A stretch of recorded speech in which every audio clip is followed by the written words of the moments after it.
Hello everybody, so welcome to our channel GATE वाला। आज के इस पॉडकास्ट में हमारे साथ हैं सिविल इंजीनियरिंग के AR9 मिस्टर ऋषिकेश शाही।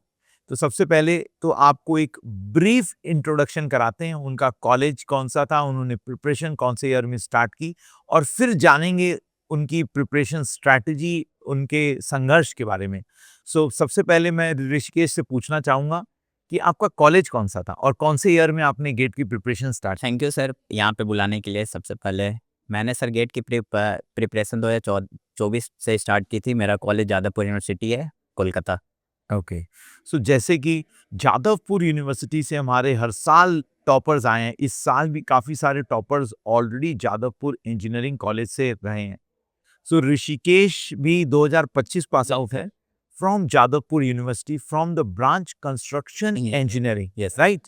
ऋषिकेश, आपका इससे पहले अटेम्प्ट भी दिया था गेट? No sir. क्योंकि ये फर्स्ट अटेम्प्ट Yes, था हाँ। आपका गेट। Very good. तो फर्स्ट अटेम्प्ट में ही इन्होंने AR9 स्कोर किया। आपकी प्रिपरेशन जर्नी गेट वाला के साथ कैसे स्टार्ट हुई?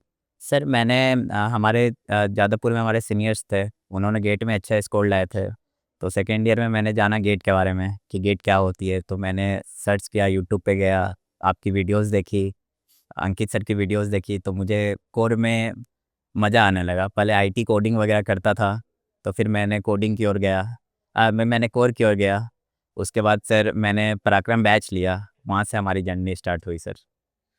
आप कौन से स्टेट को बिलोंग करते हैं? मैं पटना से हूँ, बिहार। और मेरा गाँव हुआ सर गया डिस्ट्रिक्ट। गया। मैं पटना से पहले आप बंगाल गए, Yep. बंगाल से अपनी कंस्ट्रक्शन इंजीनियरिंग में सिविल बीटेक किया Yep. और उसके बाद गेट दिया। Yes sir. तो आपने गेट ईयर 2025 में क्यों नहीं दिया? वो फोर्थ ईयर था। यस सर, 2025 में सर मैंने फॉर्म तो भर रखा था। उसी टाइम में हमारे पापा का ब्रेन हेमरेज हो गया।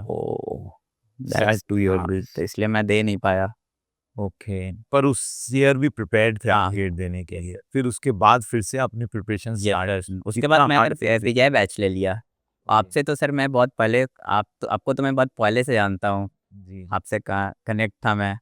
फिर मैंने विजय बैच लिया, वहाँ से हमारा प्रिपरेशन कंसेप्ट तो क्लियर ही थे। वहाँ पे विजय बैच में सारे सब्जेक्ट के समरी वगैरह दिए हैं, अच्छे PYQ हैं, PPP हैं। तो वहाँ से मैंने सब चीज़ देखा, सब चीज़ किया। तो सर गेट AR9 आ गई। जैसे कि आपने बताया कि आप सिंगल चाइल्ड हो अपने Yes, sir. मम्मी पापा के, तो आपके पापा को ब्रेन हैमरेज हुआ, उनका भी केयर किया आपने और एक साल प्रिपरेशन भी किया। कैसे मैनेज किया इतना कुछ? हार्ड तो रहा होगा काफी। बहुत ज़्यादा सर। मतलब बच्चे बोलते हैं सर हमारी जिंदगी में ये प्रॉब्लम चल रही है, वो प्रॉब्लम चल रही है। मेरे ख्याल से आपसे ज्यादा बड़ी प्रॉब्लम तो किसी के जीवन में नहीं। बिल्कुल सर। तो what motivated you for GATE preparation? Sir पापा को देखकर लगता था, पापा बहुत, आज कॉल किया उन्हें तो बहुत रो पड़े। लास्ट ईयर मैंने सारा क्लियर था कि मैं अच्छे रैंक ला सकता हूँ लास्ट ईयर, बट मैं दे नहीं पाया। तो मैं बहुत टूट गया था सोच। तो सर 26 के लिए मैं पूरा अच्छे से प्रिपरेशन कर चुका। लास्ट ईयर देता भी तो ठीक ठाक आ जाते, बट ऐसा रैंक नहीं आती। अच्छा जो भी होता है अच्छे के लिए ही होता है सर। अब पापा हैं कैसे? ऑल पापा ठीक है, मतलब सर नॉर्मल स्टेज में तो नहीं है, बट ठीक है। आप गेट वाला की कौन से बैच में थे? सर पराक्रम बैच में था। Okay, 2 very point. नाइस। मतलब आपने लगभग प्रिपरेशन पूरी ऑनलाइन की, राइट? हाँ, यस सर। और गेट वाला टीम के साथ रहे। Yes sir. बच्चों को बताइए, क्या online is more than sufficient for GATE preparation? Yes sir, more than sufficient. और वो अपना बीटेक के साथ ही प्रिपरेशन कंप्लीट कर सकते हैं? हाँ, यस सर। हालांकि आपने फोर्थ ईयर के बाद दिया यस सर। क्योंकि आपके फादर का कुछ क्रिटिकल कंडीशन हो गया। मतलब अगर आप फोर्थ ईयर में भी देते हैं, मुझे लगता है गेट तो टॉप 50 में तो आते ही। Yes sir. इतनी प्रिपरेशन उस समय भी थी, यस सर। क्योंकि हम देख पा रहे हैं फर्स्ट अटेम्प्ट में जब AR9 आया तो फोर्थ ईयर के साथ देते तो अच्छा ही रैंक आता। Yes sir. मतलब why to waste your year? आप बीटेक के साथ साथ ही प्रिपरेशन करिए ना आके। हम लोग बोलते ही हैं यू शुड स्टार्ट। वो what would be the best time to start your preparation आपके सर हिसाब से? Second year. Second year best है, क्योंकि उससे फिर फाउंडेशन भी बन जाता है और आपके पास ऑप्टिमम टाइम होता है कि जो आप लास्ट तक आते आते टेस्ट सीरीज आप वगैरह। अच्छे से सर पढ़ोगे तो 1 साल इनफ है गेट के लिए। एक साल इनफ है? Yes sir ji. और test series is it important? बहुत सर, बहुत ज़्यादा। टेस्ट सीरीज बहुत है। आपका कंसेप्ट क्लियर हो जाएंगे, सब्जेक्ट सारे क्लियर हो जाएंगे अक्टूबर तक सर। अक्टूबर के बाद आप डेली PYQ DPP जो है मारते रहो, आपके रैंक तो आने ही है फिर। पर मैंने आपकी रिस्पॉन्स शीट देखी थी, Yes, तो आपकी एक्यूरेसी काफ़ी अच्छी थी। हाँ, तो सर मेरे ख्याल से PYQ 1 या 2 ही क्वेश्चन आपके रॉन्ग हुए थे Yes, ना, sir. राइट?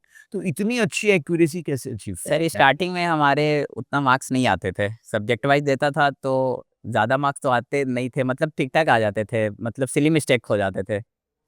तो PYQ देने से एक्यूरेसी आई सर, स्पीड आया, एक्यूरेसी आएगी तो स्पीड ऑब्वियसली आ जाएगी। जब गेट का आपने एग्जाम दे रहे थे, तो Yep, what sir. Was the strategy at at the final day? बच्चे बोलते हैं सर हमारा जैसे ही पेपर आता है मेरे सामने, मैं ब्लैंक हो जाता हूँ। आपके साथ भी हुआ होगा कि गेट पेपर आया होगा, आप थोड़ी देर तो ब्लैंक हो गए होंगे कि कौन से क्वेश्चन से स्टार्ट करूँ? ऐसा कुछ नहीं हुआ? ऐसा कुछ नहीं तो था। क्या स्ट्रैटेजी थी उस दिन एग्जाम वाले सर दिन? मैंने 14th को एग्ज़ाम था, 14th फ़ैब, मैंने 13th की रात तक पढ़ाई की थी ओके, और मैं गया वहाँ तो सोचा कि जो है बेस्ट आज ही देना है। Give your best forget the rest. हाँ, जो भी है आज ही देना है। गया सर, मैंने स्टार्ट किया कोर सब्जेक्ट एप्टी पहले बना लिया, ठीक ओके, है। उसके बाद कोर में गया तो क्वेश्चन दिखा तो लगा ईज़ी है। फिर बनते गया सर, एक्यूरेसी भी था, मतलब मैं एक्सपेक्ट नहीं कर रहा था कि 9 आएगा, मैं सोच रहा था अंडर 50 आएगा। फिर मैं सर रिज़ल्ट देखा तो 9 आ गई। तो कोई ऐसा क्वेश्चन था जिसमें you were stuck in the exam? कोई डिफिकल्ट क्वेश्चन था, आप टाइम देते गए, हुआ नहीं, ऐसा कुछ हुआ आपके साथ कि आप पढ़ते ही स्किप कर दिया आपने? हाँ, मैंने नहीं मुझे तो नहीं लगता सर। ऐसा कुछ? हाँ, मुझे तो नहीं लगता। मैंने सारा अटेम्प्ट 2 अटेम्प्ट नहीं किया था। एक मैथ्स की क्वेश्चन थी, इंजीनियरिंग मैथ्स से थी और एक सर इंग्लिश की थी। देखते ही छोड़ दिया हाँ, आपने देखते ही छोड़ दिया। कि पता है भाई अब नहीं होगा तो फालतू समय नहीं बर्बाद हाँ, करना। समय नहीं बर्बाद करना। Time management is very very very, very important और भाई एक्यूरेसी चाहिए अगर गेट में अच्छा रैंक लाना है। टाइम मैनेजमेंट प्लस एक्यूरेसी, और वो टेस्ट सीरीज से ही डेवलप। यस सर, बिना टेस्ट सीरीज दिए आप कुछ जो नहीं है हो पाएगा। गेट में अच्छा रैंक लाना बहुत ही मुश्किल है। बहुत ही कंसेप्ट अलग चीज है, यस सर, रैंक लाना is very tough. Yes sir.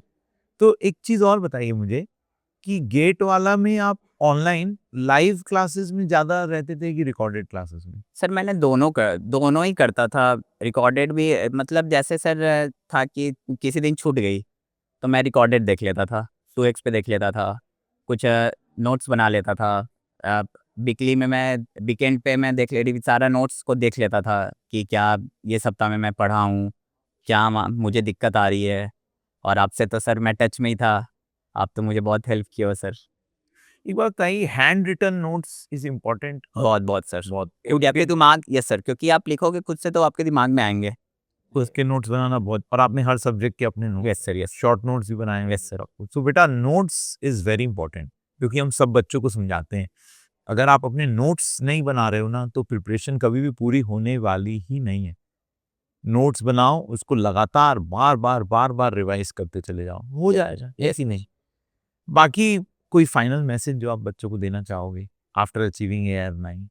बस मेहनत करते रहो, PYQ मारते रहो, DPP मारते रहो, सर जो बोले वो फॉलो करते रहो, रैंक तो फिर आनी ही है। All the best Rishikesh. Thank you sir. मैं ये रैंक डेडिकेट करूँगा सर, पहले तो माँ-पापा को करूँगा, उसके बाद सर आपको और अंकित सर को करूँगा। Thanks a lot Rishikesh. Thank you sir. Thank you.